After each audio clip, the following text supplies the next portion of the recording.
বন্ধুরা, আজ আমি মোচার ঘন্ট রেসিপি করে দেখাবো ছোলার ডাল ছিটিয়ে। প্রথমে মোচাটা ভালোভাবে কেটে জলের মধ্যে 4 থেকে 5 চামচ ছোলার ডাল ছিটিয়ে দিয়ে হাফ চামচ লবণ দিয়ে ভালোভাবে সেদ্ধ করে নিতে হবে। তারপর ভালোভাবে কচলে নিতে হবে সেদ্ধ হয়ে গেলে।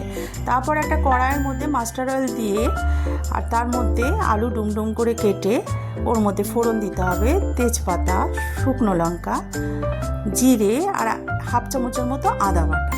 ফোড়নটা ভালোভাবে নেড়ে চেড়ে একে একে আলুগুলো দিয়ে দিতে হবে। আলুগুলোকে ভালোভাবে নেড়ে ওর মধ্যে 1 চামচ লবণ, 1 চামচ হলুদ, 1 চামচ কাশ্মীরি গুঁড়ো লঙ্কা আর 1 চামচ জিরে গুঁড়ো আর 1 চামচের মতো আদা বাটা দিয়ে ভালোভাবে কষিয়ে কষিয়ে আলুটাকে করে নিতে হবে। তারপর মোচাগুলো ওর মধ্যে ছেড়ে দিতে হবে, দিয়ে মোচাটাকে নিয়ে পুরো কষিয়ে কষিয়ে টাইম নিয়ে করতে হবে যতক্ষণ না হয়।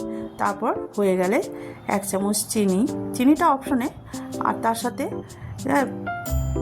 ঘি না থাকলে বাটার আর 1 চামচের মতো গরম মশলা। ঘি দিলে ভালো হয়, বাটার দিলেও টেস্ট হয়, যেটা আপনারা মনে করবেন। দিয়ে সুন্দরভাবে নেড়ে চেড়ে হয়ে গেল। গরম গরম ভাতের সাথে মোচা পরিবেশন করুন।